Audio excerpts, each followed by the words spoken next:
नमस्कार, मैं अदिति ओझा और आप देख रहे हैं विजडम न्यूज। स्वतंत्र भारत के पहले उप प्रधानमंत्री और गृह मंत्री रहे सरदार वल्लभ भाई पटेल की जयंती के उपलक्ष्य में गाजियाबाद के मोहन नगर स्थित पटेल पार्क में एक कार्यक्रम का आयोजन किया गया। इस कार्यक्रम में उत्तर प्रदेश के कैबिनेट मंत्री टेक्निकल एजुकेशन और कंज्यूमर प्रोटेक्शन आशीष पटेल बतौर मुख्य अतिथि मौजूद रहे।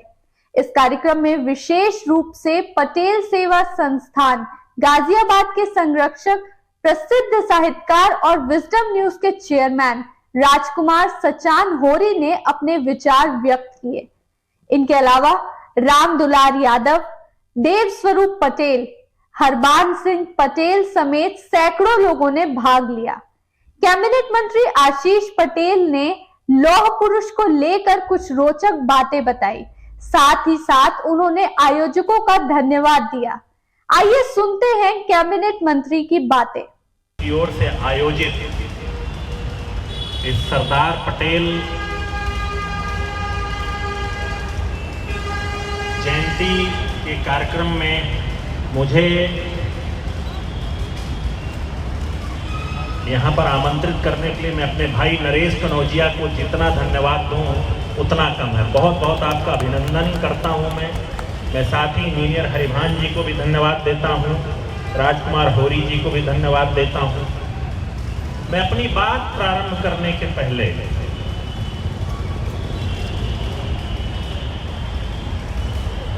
पूरे विश्व में मानवता का संदेश देने वाले भगवान गौतम बुद्ध, समानता के लिए उस समय आरक्षण का एक नई इबारत लिखने वाले छत्रपति साहू जी महाराज, बाबा साहब भीमराव अंबेडकर, यशाकई डॉक्टर सोनेलाल पटेल साहब और आज जिनकी हम जयंती मनाने के लिए इकट्ठा हुए हैं, सरदार वल्लभ भाई पटेल के चरणों में मैं अपनी ओर से, अपनी नेता की ओर से और पूरे समाज की ओर से श्रद्धा सुमन अर्पित करता हूं। मंच पर उपस्थित इस संस्थान के संरक्षक मेरे भाई आदरणीय राजकुमार सचान जी होरी जी, भाई हरिनाम जी, हरिभान जी, भाई नरेश जी, अनिल जी, बहुत दूर से आए हुए हमारे प्रिंसिपल साहब, एसपी से हमारे खिचड़ी जी, उनका नाम अभी मैंने सुना तो और उनका संचालन देख करके मुझे बहुत अच्छा, उनका भी भाई हमारे साथ आई हुई बहुत ही यशस्वी डॉक्टर मेरी बहन डॉक्टर सुरभि गंगवार जी, जो माननीय विधायक हैं फर्रुखाबाद से, पार्टी के राष्ट्रीय महासचिव भाई अवध नरेश वर्मा जी, पार्टी के राष्ट्रीय सचिव भाई गिरजेश जी, हमारे किसान नेता देव स्वरूप जी, आदरणीय यादव जी, और सबसे अंत में सरदार वल्लभ भाई पटेल को अपना आदर्श मानने वाले और हमारे गुर्जर समाज के बड़े नेता, पार्टी के राष्ट्रीय सचिव भाई अजीत बैसला जी, उनका भी मैं अभिनंदन करता हूं। मेरे सामने मेरी बड़ी बहन ही कहूँगा उम्र के हिसाब से, पार्टी के हिसाब से हमारी पार्टी की प्रदेश सचिव, प्रदेश अध्यक्ष महिला मंच अलका पटेल जी, भाई हमारे भुर्जी जी, हमारे छिप्पर साहब भी बैठे हैं, उनका भी अभिनंदन करते हुए मैं बहुत सारे लोगों का नाम, हमारे पीछे सचान साहब बैठे हुए हैं, मैं उनका भी अभिनंदन करता हूं। ढेर सारे लोग जिन तक मेरी नजर नहीं जा रही है, मैं उनसे क्षमा मांगते हुए इस अवसर पर आप सबका अभिनंदन करता हूं। मैं थोड़ा सा, हमारे हरिभान भाई को पता है मैं अस्वस्थ था लेकिन मैंने हिम्मत जुटाई। मैं बुखार के 2 प्रकार के रोगों से पीड़ित था, लेकिन मैंने कहा नहीं, मैं हमारे नरेश जी ने इतनी मेहनत की है तो मुझे चलना है। और वहाँ पर तो मैं बहुत लंबा बात तो नहीं कर पाऊंगा, पर आज हम जिस लिए इकट्ठा हुए मैं वहीं से शुरुआत करता हूँ। हमारे बीच में एक और बहुत अच्छी शख्सियत बैठी है, मैं उनका नाम नियमता तो नहीं ले सकता हूं, लेकिन ये सरदार पटेल जी की जयंती है तो मैं जरूर लूंगा। हमारे बीच में अखिलेश सचान साहब भी बैठे हुए हैं, मैं उनका भी अभिनंदन करता हूं। ये भारतीय CSS सर्विस के अधिकारी हैं और समाज के बहुत सारे लोगों का काम करते रहते हैं, मैं उनका भी अभिनंदन करता हूं। सरदार वल्लभ भाई पटेल, हम लोग जयंती मना रहे हैं,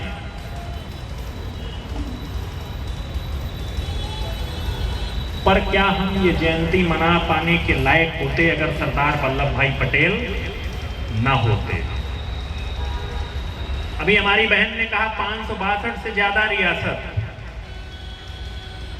का भारत में एकीकरण किया। एकीकरण महत्वपूर्ण नहीं रखता,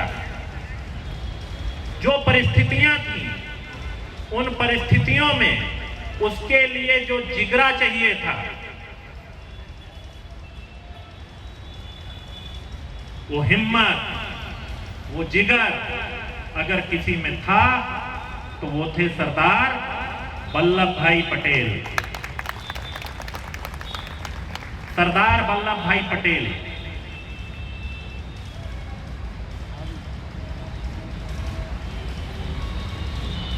राजनीति जरूर करते थे, पर राजनीति से पहले उनके लिए देश था। जब देश है तो समाज है, और सरदार वल्लभ भाई पटेल ने अपना व्यक्तिगत नुकसान फायदा सब किनारे रख करके उन्होंने 562 से ज्यादा रियासतों को भारत में मिलाने का काम किया। और अभी इसीलिए वो भारत है, और वो भारत आज पूरे विश्व में अपनी ताकत का डंका बजा रहा है। इसके पीछे सिर्फ एक ही व्यक्ति था जिनको सदियों तक, पीढ़ियों तक हर भारतवासी को एहसानमंद रहना चाहिए। लोग सोचते हैं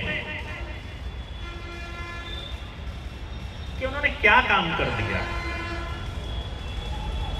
जब आपका पेट भर जाता है, जब आपकी सारी इच्छाएं पूरी हो जाती हैं, तब आपको सम्मान की जरूरत होती है। और सम्मान कहां से मिलता है? जब आप स्वतंत्र हैं। स्वतंत्रता कहां से मिलेगी? जब आपका देश मजबूत होगा। और देश मजबूत करने का काम किया हमारे सरदार वल्लभ भाई पटेल। प्रधानमंत्री तो कोई भी बन सकता था। बहुत सारी सरदार वल्लभ भाई पटेल के बारे में बहुत सारी चीजें हैं जो आप किताबों में भी पढ़ते होंगे, कभी आप गूगल में सर्च करिए तो उसमें भी मिल जाएगा। हम लोगों के जन्म के 50 वर्ष पूर्व सरदार वल्लभ भाई पटेल जी का एक फेरा था। मैं एक पुराने इस पे आपको लेके जाना चाहता हूं। अब्राहम लिंकन हुआ करते थे, अमेरिका के राष्ट्रपति रहे। उसके बाद बहुत सारे राष्ट्रपति बने, लेकिन आज पूरे अमेरिका में सिर्फ एक की ही पूजा की जाती है, वो है अब्राहम लिंकन। उनमें कुछ खास था, होरी साहब, उनमें कुछ खास था। खास ये था, उन्होंने सबको बराबरी का मौका देने के लिए उस अमेरिकी समाज में लड़ाई लड़ी जहां पर रंग के आधार पर भेद किया जाता था। कुछ देर पहले हमारी माननीय बहन विधायिका जी ने कहा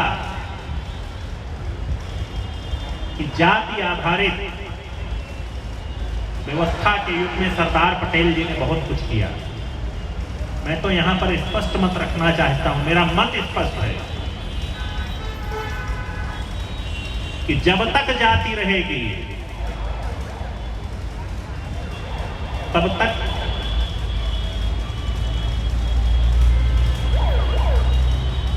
सरदार वल्लभ भाई पटेल की हमेशा याद आती रहेगी।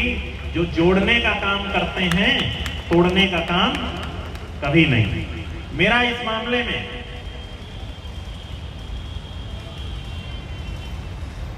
कुछ बहुत सारे हमारे साथी आए हुए हैं।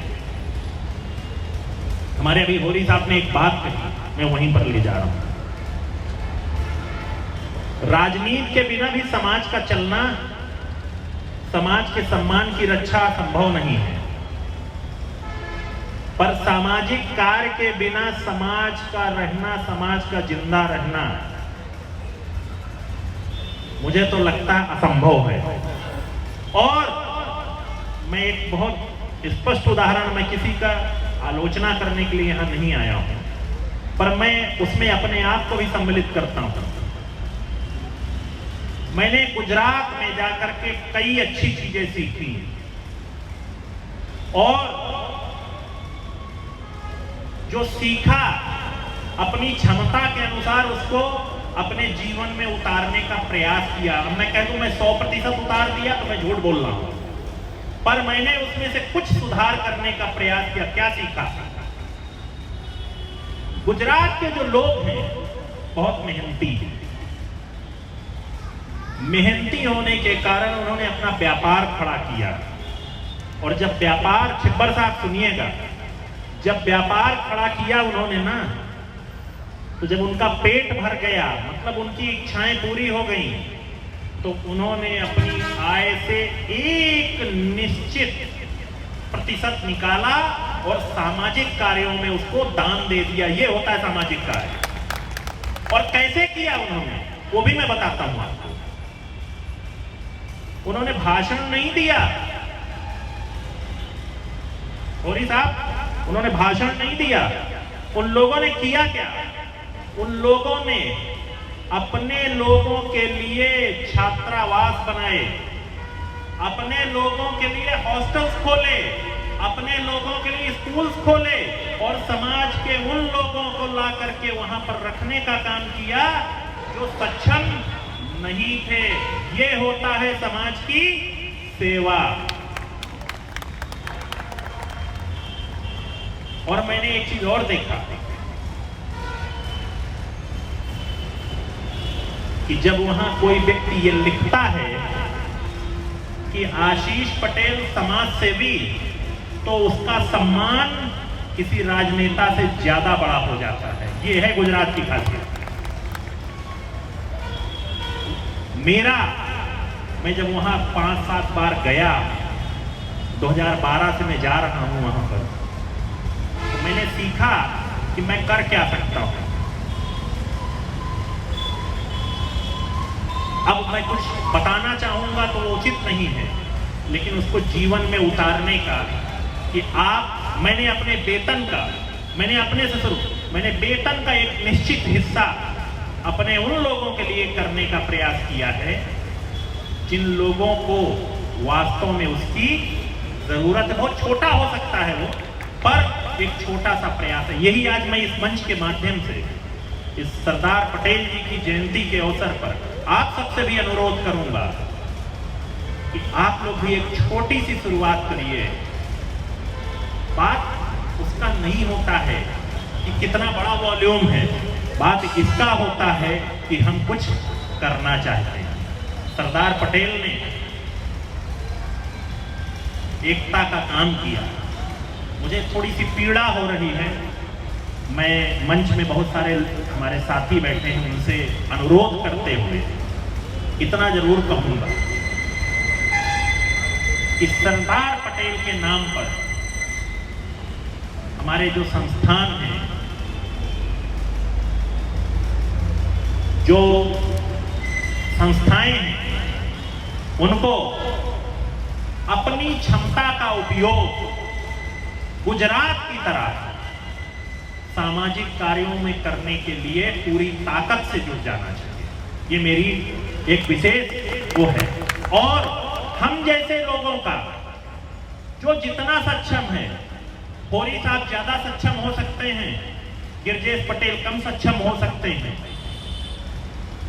प्रिंसिपल साहब और कम सक्षम हो सकते हैं, लेकिन हम सब लोगों का दायित्व बनता है कि हम इन संस्थाओं की मदद करने का प्रयास करें।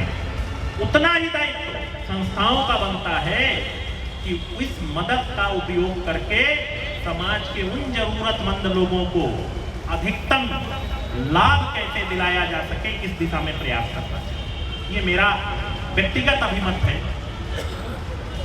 आज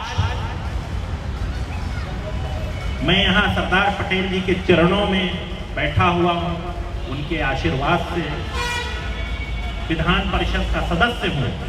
मैं होरी साहब, आप इस संस्थान के संरक्षक हैं। आज मैं आपको एक यहाँ से अनाउंस करके जा रहा हूँ कि इस पार्क को सुंदर बनाने में सरदार वल्लभ भाई पटेल जी के लिए जो योगदान मुझसे विधान परिषद सदस्य के रूप में आप लेना चाहते हैं, मैं एक दिन में कहूं कि आपको मैं इसको हमें 5 स्टार होटल की तरह बना दूंगा, ये मेरा झूठ बोलना होगा। पर स्टेप वाइज मैं आपको आश्वस्त करके जा रहा हूं कि सबसे पहले छतरी बनाने का काम आप यहां पर करिए। हाँ, इसके लिए जो मुझसे जरूरत होगी मैं हर प्रकार से आपकी मदद करने का प्रयास करूंगा।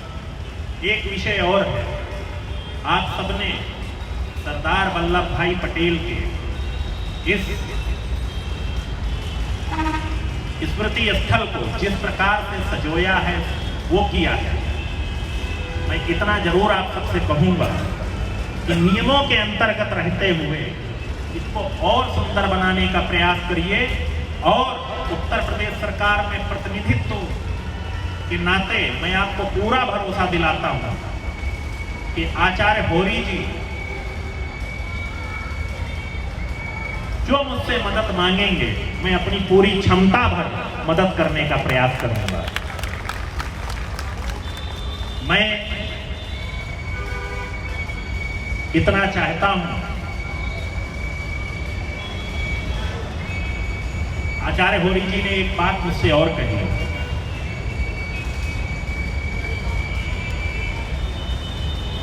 मीडिया, साहित्यकार, लेखक, ये तो हर समाज का दर्पण है।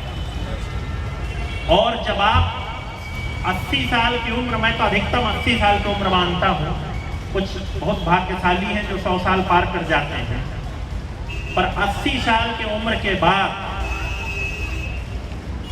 जब आप इस दुनिया में नहीं रहते हैं तो आपका, आपके समाज का इतिहास आपकी अगली पीढ़ियों को बताने का काम लेखक, मीडिया और साहित्यकार ही करते हैं।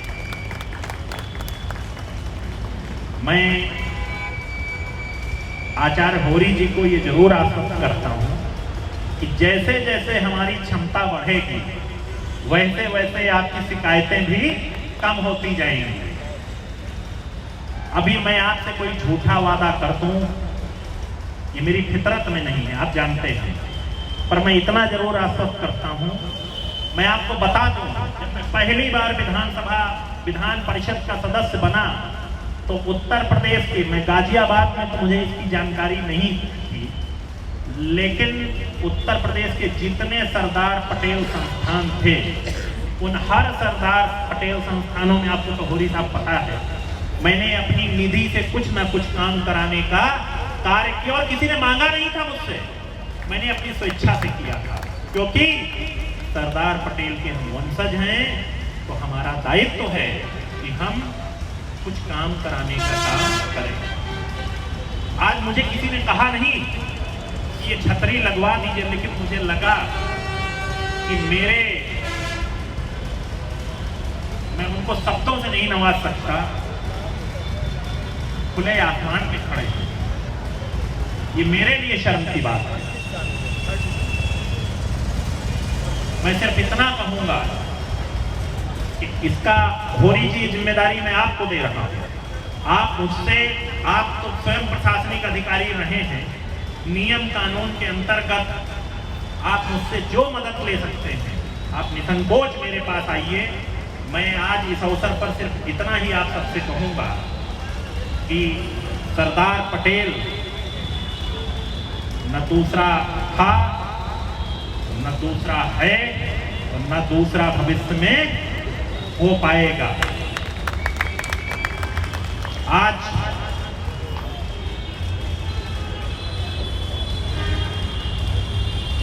मैं, हमारे नरेश जी जानते हैं कि बहुत लंबा बोलने की स्थिति में नहीं हूँ, अभी भी मेरा शरीर थोड़ा सा साथ नहीं दे रहा है। तो मैं बस इतना कहते हुए अपनी वाणी को विराम देना चाहूँगा कि भविष्य में आप जब कभी मुझे बुलाएं तो ये जो सरदार पटेल जी का स्थल है, ये स्थल जब मैं देखूं तो मुझे उतनी गौरव की अनुभूति हो। सरदार पटेल के वंशज इस गाजियाबाद से लेकर के सहारनपुर तक हमारे गुर्जर भाई चारों ओर फैले हुए हैं, उनको भी एक गौरव की अनुभूति हो कि हमारा कोई स्मृति स्थल यहाँ पर है। मैं आज गाजियाबाद के इस मोहन नगर तिराहे पर उपस्थित सभी स्वजनों को धन्यवाद देता हूं कि आपने अपना बहुमूल्य समय निकाला। विशेष रूप से अनिल भाई को जितना धन्यवाद दूं उतना कम है, नरेश भाई को जितना धन्यवाद दूं उतना कम है। मैं आप सबको पुनः सरदार वल्लभ भाई पटेल के आदर्शों पे चलने की शपथ दिलाते हुए सिर्फ एक बात कहूंगा कि सरदार पटेल का अगर हम अपने आप को वंशज कहते हैं तो उनकी विचारधारा, उनके कार्यों को मूल्यांकन करते हुए अपने अंदर इतनी दृढ़ता लाएं कि वो जो बार बार हम एकता की बात करते हैं, उस एकता की शुरुआत हमें आपस में मिलकर के करने की जरूरत है। बाकी चीजें सेकेंडरी हैं। और हम उस दिन सरदार पटेल के